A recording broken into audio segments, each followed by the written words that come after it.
Looked like you were just like procrastinating to like say something. Well, actually, Ben, don't you? Oh, I'm not going to speak. No, I moved the call to 5. Okay. All right. What call? Just cut us off. Packer Jack just, well, whatever. Packer Jack needs to come online. Come on, Packer Jack. Do you want to talk about Packer Jack for a second, since Packer Jack's in the chat and I know he'd hear me?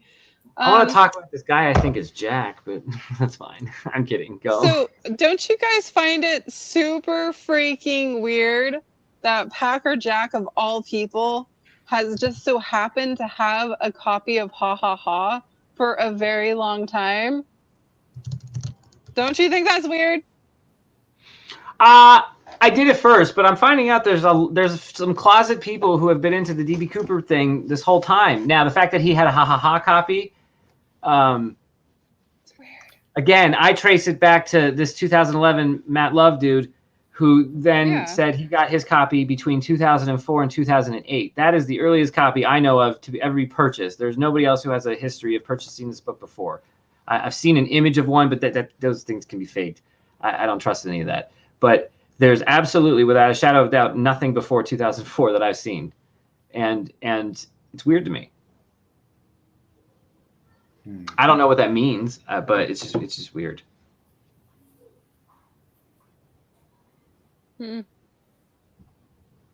Interesting. Mr. Butt.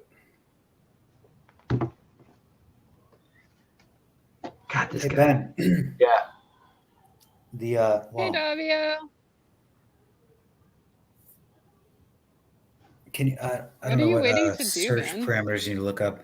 Can you look up Forrest Fenn's 10-cent yo-yo again? Is that possible for you to do? Yeah, Forrest. Just Google it. I mean, I don't have a link. But Murrow's, sorry, we were just talking about it, right? 10-cent yo-yo on Harry's Chase forum. Oh, Mysterious Writings. Mysterious Writings. Harry's Chase is probably talking about it, but it's from, well, I think Mysterious Writings. It looks like a Mysterious Writings. Yeah, I found it. All right. Remember I was telling you about the yo-yo comment? Yeah. Okay. Look at the color of the yo-yo. And I'm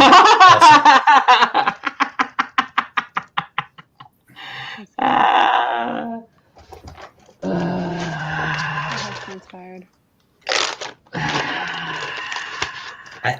I could give, sorry, I'm going to give full credit to someone that sent it to me, unless I'm not allowed to, because I did not come up with this on my own. And so in that book, you were talking about a yo-yo, and I happen to remember he mentioned a 10-cent yo-yo, and that, who is it? Is it Georgia O'Keeffe? Yeah. Georgia O'Keeffe. They would they wouldn't cash your checks because their signature on a check was more valuable than anything she was buying. And then Forrest said, if I bought a 10-cent yo-yo, they'd cash my check in 2 seconds. Marie, wasn't it the SR-71? I don't know. I can't remember. Sorry, I had to tell you that. That's brilliant. This is brilliant. This is brilliant. Uploads. What a dumb yo-yo too. It's not even good. A green rope too.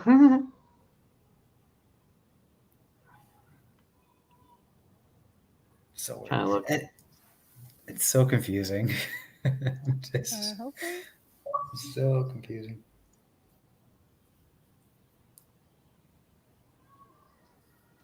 Are you gonna check like the color, whatever, and see if it's like the exact match? I was going to. I know you're gonna do that. I'll do that later. I'll do all that later. Man. Hey, remind me if you remind me that I found a Twitter account that posted some interesting stuff along the same lines. I started to think, why not Twitter? And so that's interesting. Okay. Yeah, tell me what you got. Yeah. That'll be good. But that's fun. That someone just sent me that, and I thought it was awesome. And it's in the Ha Ha Ha book, so it's not like a stretch of the imagination. Really?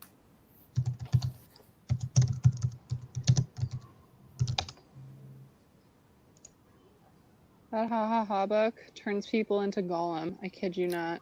I know. Well, I keep looking at Ben, but it's funny that Ben keeps like the book in a Ziploc bag. It's amazing to me.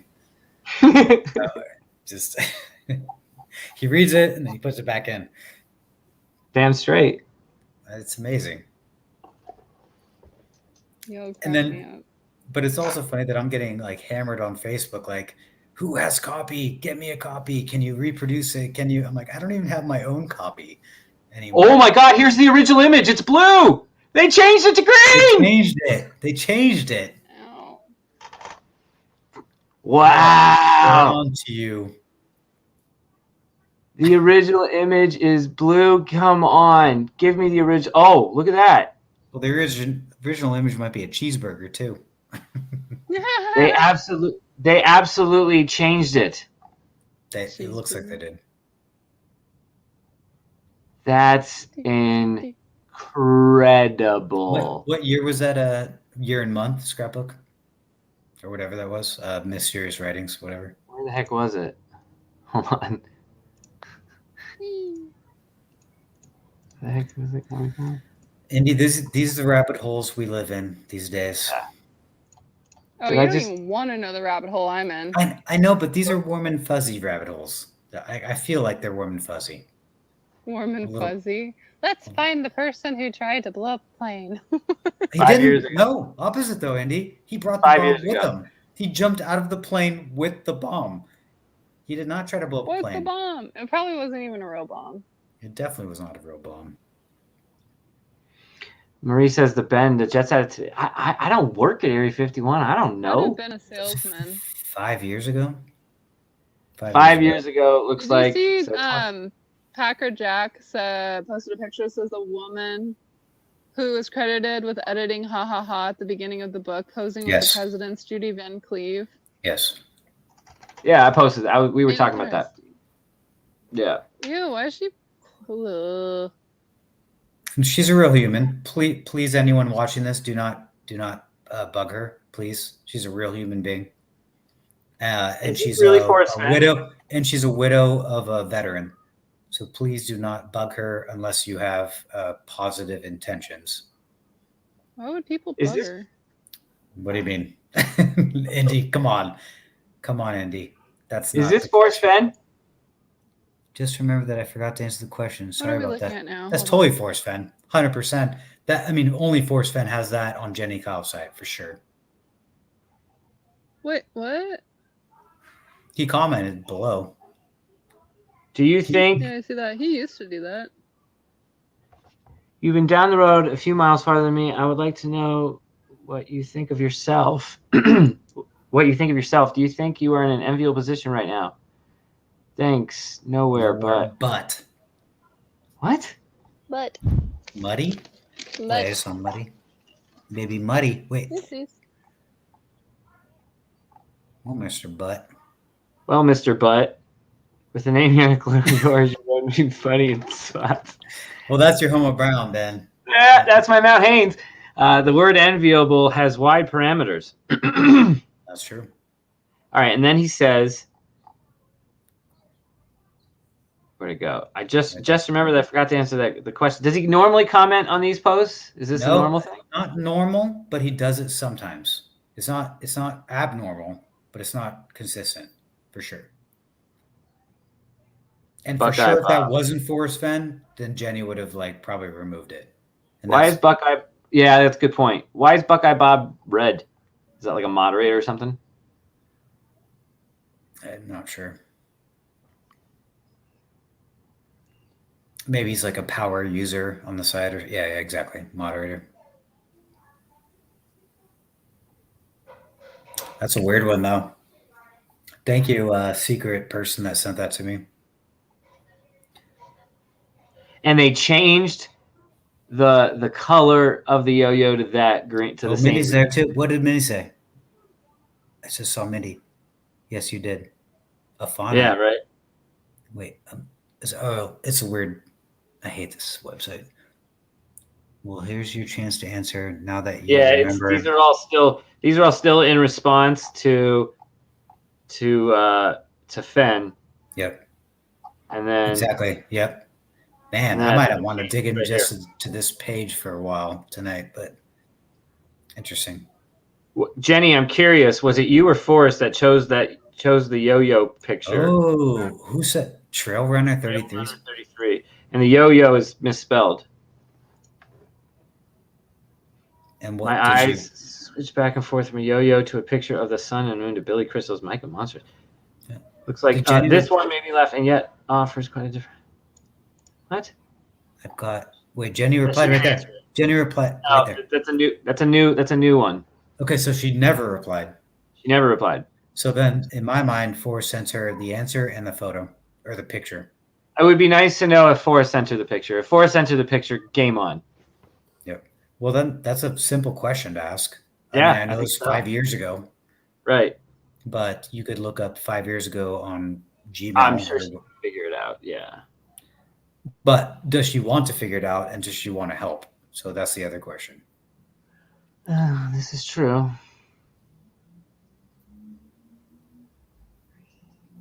I hate looking at some of these stuff because every once in a while, like, my own comment will pop up, and it's like, Lamar Valley. I'm like, God dang it. Like, just but now that if he comments in these things, you gotta look through them. Yeah. Sandy's always an interesting one. Well, maybe.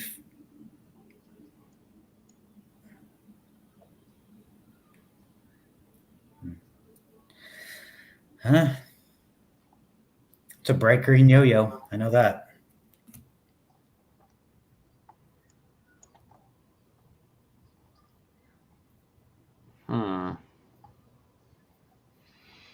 The things we do for research, right? I know. I can't not scroll through the whole thing just in case he left another comment. And that's What am I thinking? Only 12 matches. We'll go the other way.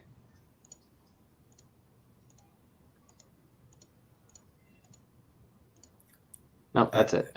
Slight recommendation. He uses forest fire sometimes, so always use forest instead of But he doesn't in this case. I think it's perfectly fine. But yeah. I would if I was going to control F, it'd be control forest. Ace 340. I remember that name a lot.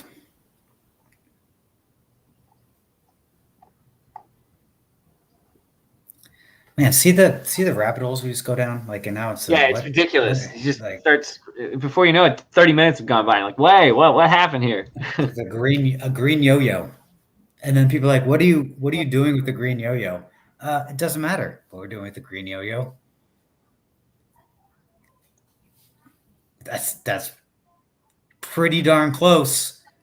And he lets it's a clickable link.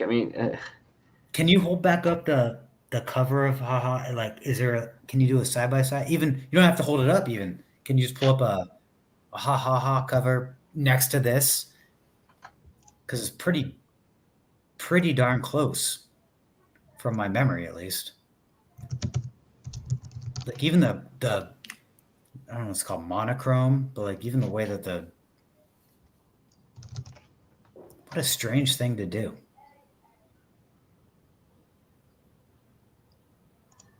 And again, I know Ben already mentioned on it, but putting in a foil stamped cover on a book, it's not cheap. It's not cheap at all. And so to say that you're not going to market a book, but you're going to foil stamp it, in Jefferson, Oregon, especially, which has a population of 300 people, and you're foil stamping books. So it's not dead on, but it's. I think it's dead on with this green. The darker green is closer. The darker green is closer, but this is also not catching the foil of it. Like, yeah. And even why though, grab this color yo-yo and change the color of the yo-yo. Change it from blue. Because you could have said, Jenny, grab a yo-yo, put it on. That's intention. Because Jenny would not have grabbed this yo-yo for sure. Right. Or she would just took the original. Yep. That's freaking close. And the only reason why this even came up is because you read the page in the book that talked about yo-yo. That's the only reason you have to read the book. But look, two-tone, right? I mean, Yeah. you It's get super both two-tone. tones. It's, I mean, yeah. It's a And direct again, call to it. It's intense. And this is coincidence number 766. but Jenny wouldn't know. So I'm gonna say that too. Like Right, Jenny of course not. What would wouldn't know. she'd probably be like, oh, he's up to some shenanigans again. That Forrest Fenn. You know what I mean? Like, What a weird yo-yo to choose for this blog post. That and when he does it in a sea of other red herrings and maybe hints to your own solve, you just start to go, I don't know anymore, right? Yep. And so you just start ignoring and dismissing because it's almost too hard to keep up with. I get it. Nobody can. True. I didn't know about this kind of thing. This is the first time we're finding this out. And again, if the original image was this color, I'd be like 50% less excited. The fact that they changed it to green when the original one is blue, nope. Game on. To the green. Green. It's weird. But again, I'm sure, I'm not reading the chat. There's probably people like, you guys are idiots. It doesn't prove anything. Yeah. It doesn't prove anything. None of this proves anything. Totally get that. It's fun, though. It's damn fun. I mean, come on, peeps. And everyone here, whether you like it or not, you're part of it. Like the little subtleties that you say and do maybe change the world forever. It's a little dramatic, but you get it. I mean, I'm saying like even Pilgrim Creek saying like, oh, you guys are stupid because you don't have enough proof. That makes me want to find more proof. So even the anti-people. Where'd Indy go? Well, she's probably not interested in this yo-yo business. I'm totally eating a bagel right now. I think it's direct. So I am off camera and on mute. Hopefully your bagel is not the same color as that yo-yo. It's sour cream and onion. Or cream cheese and onion, whatever it is. Close. I'm going back on mute so I could stuff my face. Wayfarer says they found a good inconsistency. Give it to us. Aside from 305 flights to 328, give it to us. To me, that's still my smoking gun. That not that it is one, but like that it's tied with PO Box 687. Those two, I can't get those out of my. They are burned into my brain forever until this mystery is solved. Both the treasure hunting book from 1983 and the treasure hunting master who writes Thrill of the Chase have the same PO Box number in something where he involves the PO Box in the solve. Okay. That's weird. Give me 1 minute. I'm not leaving, but I need. K-Pro, you want to know what the yo-yo thing is? Come on, K-Pro. Come online. This mysterious writings post where Fenn is answering about a 10 cent. If I wrote a check for a 10-cent yo-yo, they'd cash it. We were reading just randomly from Ha Ha Ha, and it talked about yo-yos like right in the. He called the people who didn't believe him yo-yos right on like page 1, I think. I think we even still have it. Was it on this page or was it on the next page? It might have been on the next page. I kind of want to look. Anyway, he calls him yo. You're gonna get the book. He calls him a yo-yo, and then Alan's like, "Wait a second." And then someone sent him, and he won't say who. Someone sent him this where he met Forrest brings up a yo-yo, and then we see this picture of the yo-yo, right? And then we go, okay, where did this picture come from? And so we reverse Google image search it. So, you know, wait, that's not.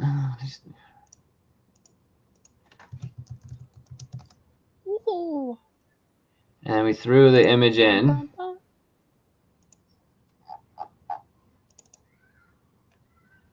Ow.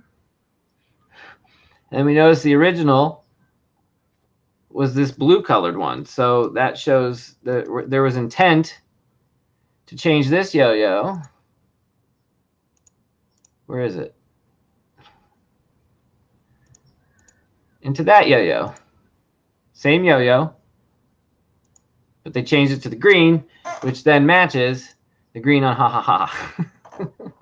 That is the foil covering, which again, in another scrapbook, Fenn mentions that the foil covering was important. He makes a whole scrapbook about it. So, would you like to know that scrapbook? Yeah, what number scrapbook is that? Yeah, let me look it up right now. Foil.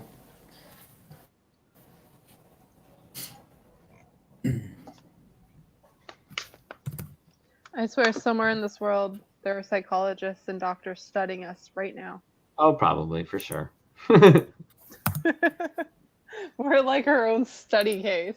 I remember last year, someone actually was doing like a thrill of the chase questionnaire, and they were basically doing a demographic of like the types of searchers that went looking for the treasure and whether we were crazy or not. And I remember I sent a whole bunch of screenshots to Forrest because he asked for them. He's like, send them to me. So I spent like an hour taking just all these screenshots and sending all the questions to him. All right, Ben, it's do you have that PDF I sent you? The scrapbook 34. 5th printing of the Thrill of the Chase, 7,700 copies. It has the printing press, it has the foil stamping, all that stuff. It's a cool scrapbook either way, whether you believe any of this or not. True.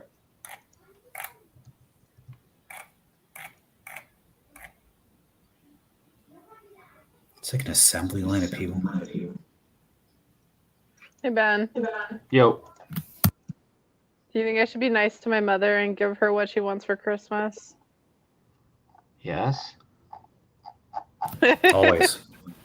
She's asking for the lipstick I'm wearing right now, and I'm telling her, like, you're not going to like it. It's almost black. And she's like, all I want for Christmas is that. And I'm like,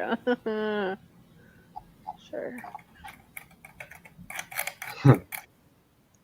Where the heck is scrapbook? What page number is it? Oh, my God. 671 or 2 or something. I mean, I searched foil stamp, and then I found scrapbook 34. It's page 671. There we go. The 5th printing of the Thrill of the Chase. Wait a second. Isn't that the one that had the different ISBN number? Oh, probably. What page was it again? Shit. 671. Or so. Like it's right there. So, was it 5th printing that had the different ISBN number? I'd like to know. Does anybody know that? Oh, wait. That's Cape Party said it 420 a minute ago. That one printing of TTOTC has a different ISBN. It's interesting, something to it. So the one with the different ISBN number is pointing at the foil printing that they put on the Thrill of the Chase, and Ha Ha Ha has the foil, but no ISBN number to it.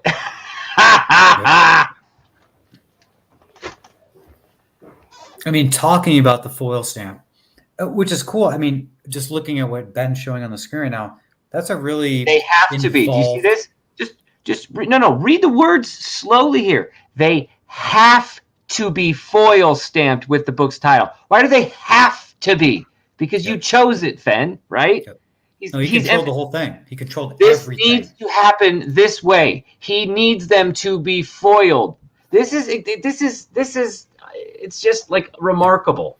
Yeah, and for the people that don't know or don't care about the Ha Ha Ha book, it's a really well-made book from 1983, and it's foil stamped. So this is Fenn doing this in what, 2010, 11? Right. I don't even know what year this is. And it's expensive. It's expensive to do. So the fact that the Ha Ha Ha book was foil stamped in 1983 in Jefferson, Oregon, with a population of 300 people, it's very confusing because it's a very expensive process. And then they're arguing, the people that own the copyright of Ha Ha Ha are saying they had no intention of marketing the book. Kind of like Fenn said the same thing. And again, the foil here, if I may, Alan. Yep. Yo. They have to be foil stamped with the book's title. It's just the book's title that's foil stamped. This down here is not foiling. It's just the title. Yep. They have to be foil stamped with the book's title. Ha ha ha. That's interesting. And again, he put out the scrapbook. Did you guys notice Matt Love? Yeah. Oh, sorry. Go ahead. No, go. You go. Oh no, I was saying, did you guys notice Matt Love? How he, runs his own publishing website and everything. He says on his bio that he actually helps people write books that they don't think they can write. Don't you find that interesting? Just a lot of it. Like, who do we know needed help with this book? Yeah. K-Pro's heading to Oregon. She's going. Should I visit that print shop? I don't think it exists. I don't think it exists. I doubt it does. Gone, isn't it? I doubt it ever exists. Right. And it's like even visiting. Yeah, don't visit there, K-Pro. That's not worth your time. Well, maybe it is though. Nah. Well, I don't know. If you want to enjoy yourself, you're not going to enjoy yourself there. But if you want to go research and investigate, that's a different conversation. First printing is by Daily Journal of Commerce. So go to the Daily Journal of Commerce, K-Pro. The Daily Journal of Commerce in Jefferson, Oregon? That does not exist. This one's in Portland, Oregon. Oh, Portland's a real place. Yeah, definitely go to Portland, but not Jefferson. First printing by Daily Journal of Commerce, Portland, Oregon. So yeah, if you went to the Daily Journal of Commerce, that's kind of like going to the Library of Congress. It's such a strange first printing even for that. Like, you know what I mean? That doesn't even make sense. None of it does. None of any of this stuff makes sense. And that's the point. That's the fun part of it to me, though, where it's like. Also the fun part, yes. I still like that you put it back in the Ziploc bag every time. I appreciate it. You don't need to do that. Like if it comes home with like some mustard on it, I'm okay with that. No, man. Like we're keeping nice care of that thing. Some mac Especially and cheese. when you frame it next to your half of the cut up certificate that we split. I'm done. That book can go to anyone after we go boots after on the we ground. nailed it, yeah. After. All right. Well, it's 4:30. I got to get ready for a call at 5, so we can do this for 10 or 15 more minutes, I guess. What are you doing at 5? I have a call with that D.B. Cooper aficionado, Eric Eulis, on Facebook. He's kind of a go-to right now on Facebook. He's in charge of CooperCon that I think K-Pro is going to. Nice. I wish. We're sending her there. Whether she went to Portland there for that or not, we're sending her there now. K-Pro needs to have a shirt that just says DB posted? Cooper's Forrest Fenn. Like she needs to have a shirt. Yes, she does. What, Indy?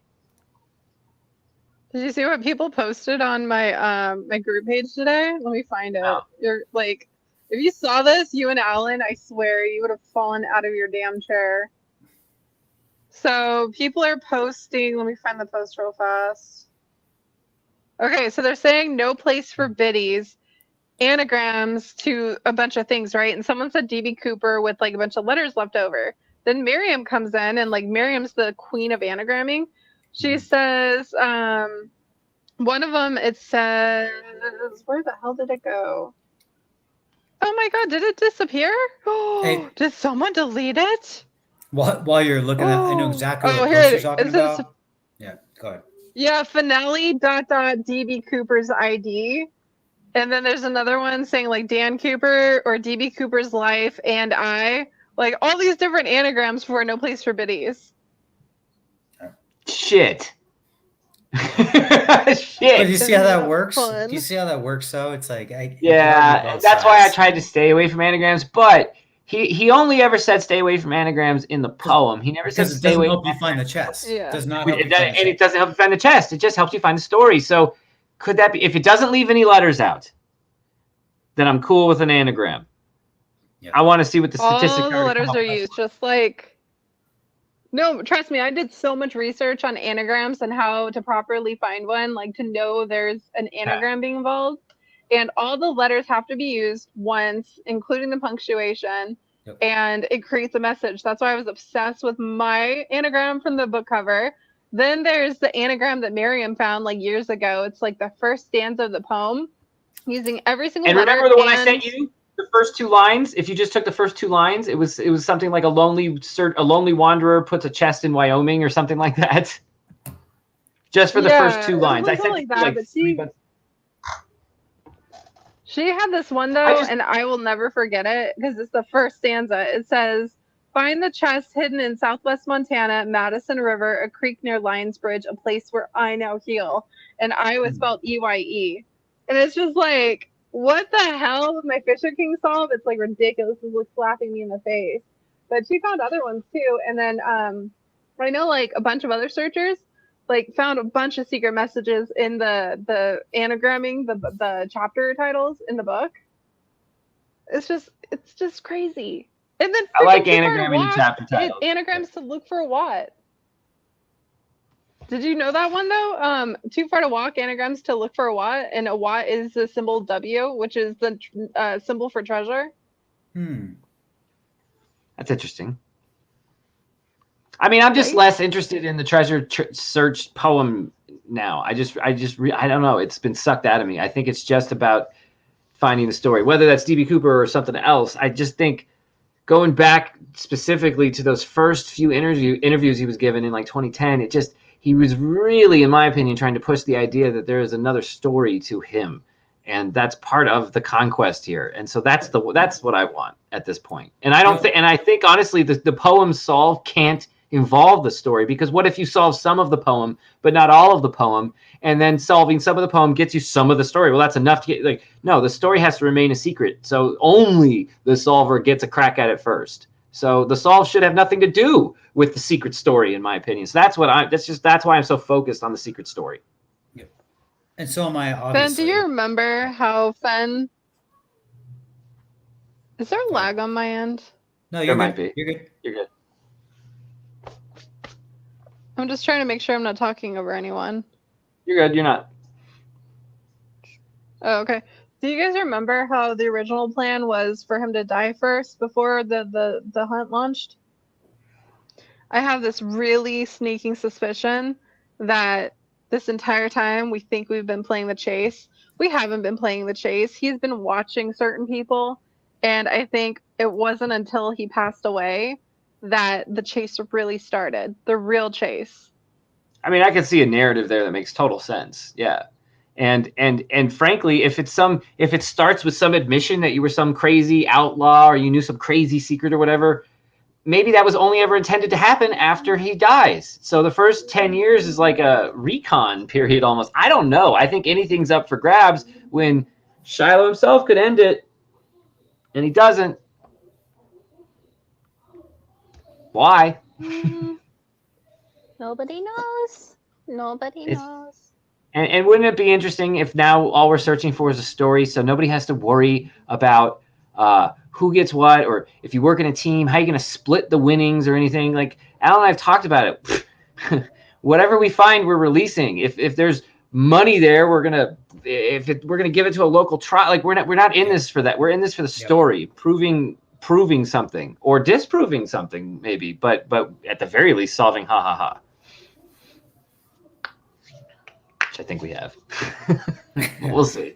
That's fun to think about. Well, don't you guys remember that when Fenn was getting interviewed, he was describing how the day he went and hid the chest, that nobody else was around. He was all alone.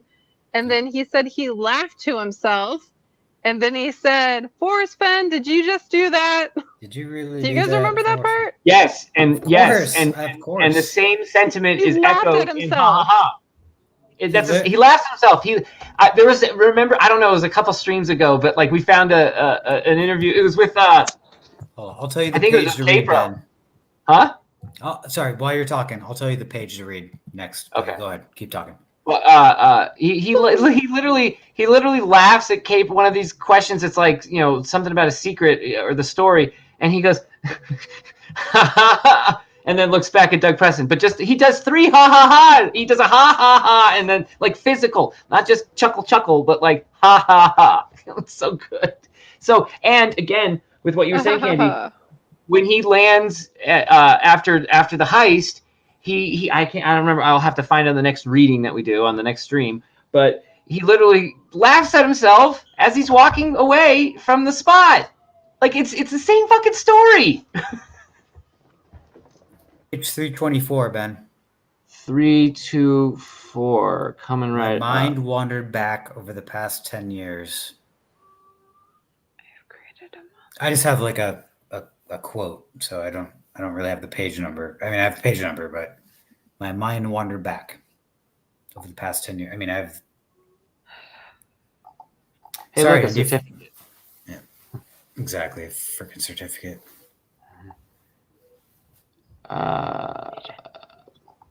Wait, hold on. 324. My mind wandered back. Okay, that's not it. That's my grandson Shiloh. Yeah. Remember you said that day where you're not paying. Why did you say my grandson Shiloh? Why did Ben just say my grandson Shiloh? I don't know. What book are you looking All at? I know is he's got some really strong weed.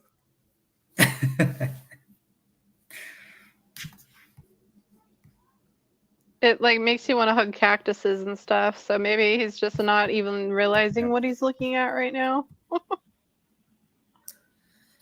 Yeah, and you know, on that note, like as weird as I am and crazy as this whole DB Cooper thing, I wish I was going to like, you know, WSOF, and I wish I could meet all of you guys in like person. Just it's hard. It's really hard. Where the hell is this? My mind wanders. Well, I don't know. Page just 324. go. Just go. My mind wandered back over the past 10 years, and I chuckled and giggled while thinking of how I had beaten them, of how I had really done it. Oh, you mean ha ha ha? Yes, sir. That's what you're on the wrong book, I guess. Yeah. Sorry. Mother is kicking him. I thought you meant in the scrapbook. Oh, sorry. So that's my fault, actually. 324. I meant when Indy was saying how he was walking back from his car, talking about how he was laughing. Oh, that yeah, reminds me of 324 on ha ha ha. Like, it's almost identical.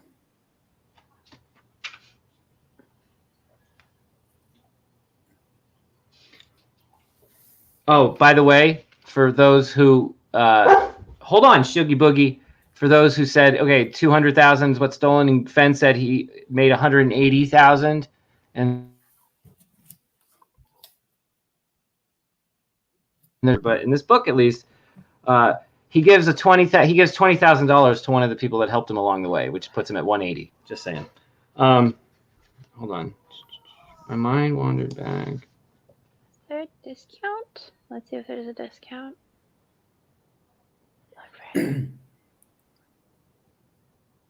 Thanks, Jason. India, well, I'll probably send you a message later. Oh, here we go. I got it. Okay. I drove back to Washington, motoring through Portland, Vancouver, Woodland, Kalama, Longview, Kelso, and Castle Rock. My mind wandered back over the past 10 years, and I chuckled and giggled while thinking of how I had beaten them, of how I had really done it. Had not only made the successful big score capitalized, but pyramided into a life of leisure. It's the same conversation that he had when he hit the chest. It's the same. He didn't say those exact same words, but what Indy was just describing is what was described on page 324 in Ha. It's the same thing. Again, this is the same treasure hunting book with the foil covering that has I got lost in the thrill of the chase. I know. It's ridiculous, but it is what it is. Well, it's fun. Life's ridiculous. All right. Well, oh shit. Ashley's not gonna get here in time. I'm gonna have to talk to this dude alone. I wanted Ashley to be here. Son of a gun. All right. Let me see if she's gonna. get here in time, which I doubt she is. I'm gonna have to call this dude on my own. If you need backup, let me know. You could always dial me in. Why you do? You're not calling him right now, are you? No. Well, I could hear you dialing. I'm calling Ashley. Okay. Oh my gosh, Alan, you cracked me up. He's like, no, I'm not calling him. And then ring. Alan Cooper. You're like slowly just. All right, so yeah, I'm on the gonna inside. do my. Okay, so what? Let me write down some questions I should ask him, and I'll do it over here. I'm not gonna do it in front of y'all. Yep. Smart. Oh shit! All right, hold up. That was close.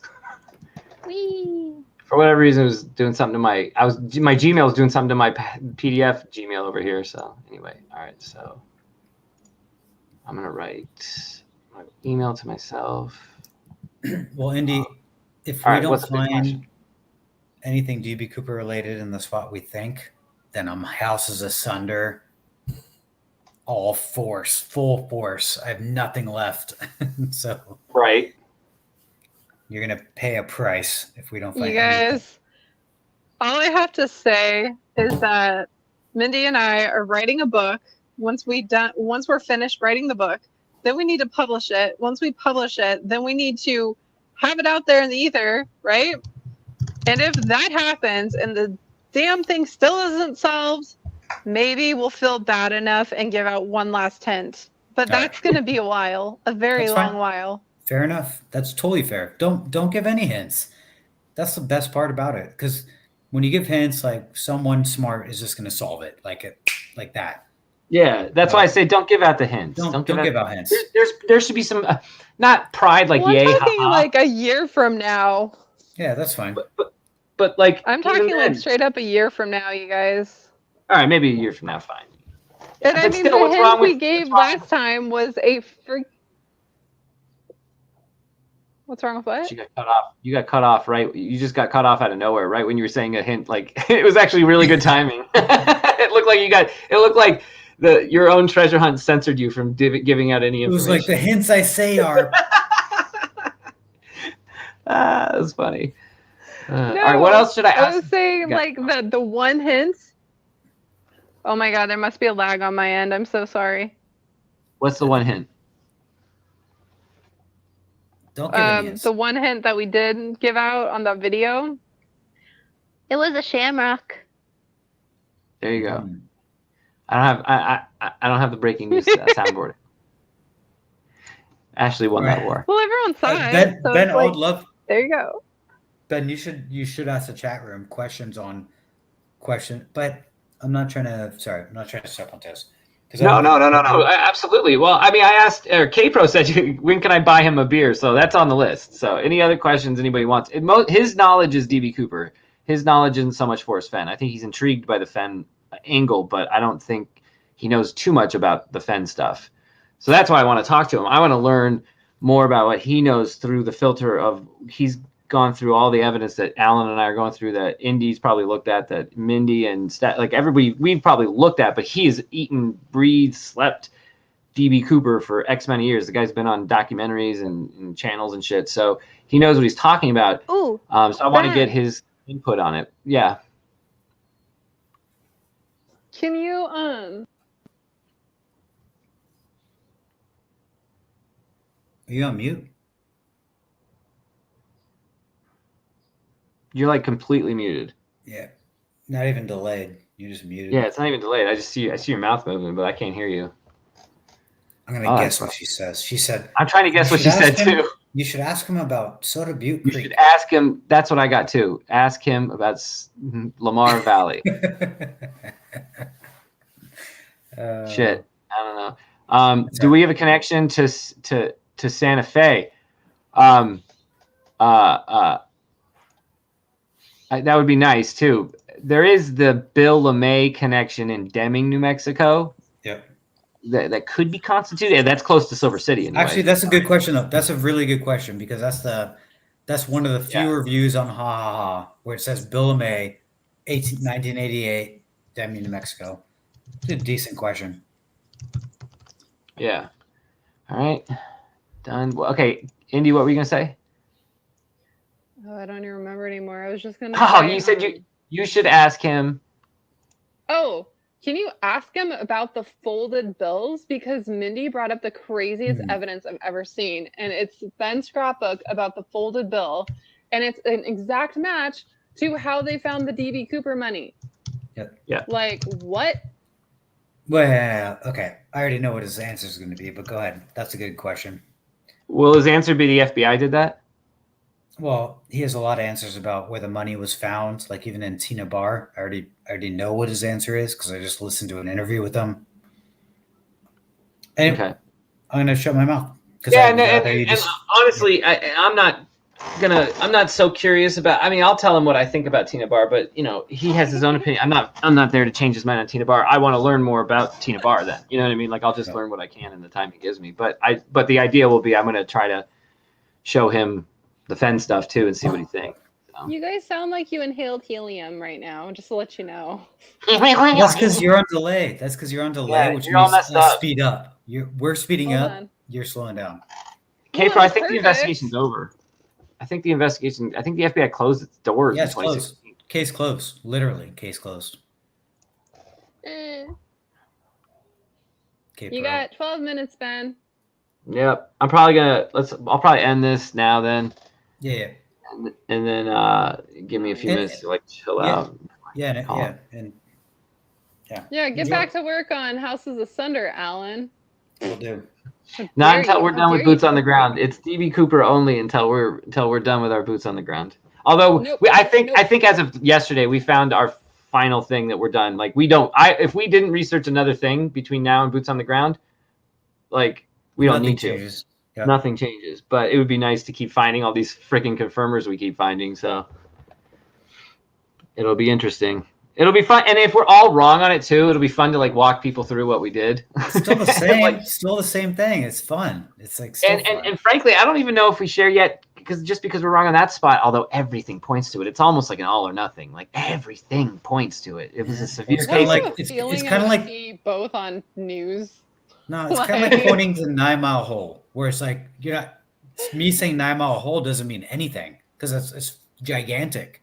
Right. Or even Yellowstone. So if I said, I'm not going to say thanks, but we're looking at 9 Mile Hole, basically, is what we're looking at. Mm-hmm. So, that's how precise our focus is at this point. Yeah, and we're looking for an oil tree at this point. Yeah. So, anyways. And yeah, Lucky Digger, the money at Tina Bar was put there years after the jump. And I'll bring that up with him again, but my point isn't to try to dissuade him on whatever. I'm going to listen to his opinions. That's it. Whether we disagree on that, the fact that I believe that those rubber bands can't exist unless it was out there for just a year. And it was 10 years after or 9 years after, something like that? 1980, so 9 years. 9 years. Yeah, it was 9 years after. And mentioned it. The spores were wrong. Even the seasonal spores were wrong. Let alone the rubber bands would have disintegrated by then. Neither carried. And I'm pretty sure it was upstream, and not downstream. But yeah, it was upstream. It was about upstream about 20 miles. Yeah. So. But perfectly described and perfectly described. Perfect. He uses the word perfect quite a bit in it, just like he uses how the chest was perfect. It was perfect. The spot was perfect. I'd make it work no matter what. There's all sorts of that in Flaky bunch of idiots. Flaky bunch of idiots. Flaky bunch of idiots. That's especially if you work in the CIA. That's probably exactly what you call them. Flaky bunch of idiots. Yeah. I wish you guys never get anything solved. Never gonna catch me. Ha ha ha. Anyway, all right. Let's wrap it up. Final words? Anything? Nope. Ha ha ha. That works for me. All right. Peace out, everybody. Cheers.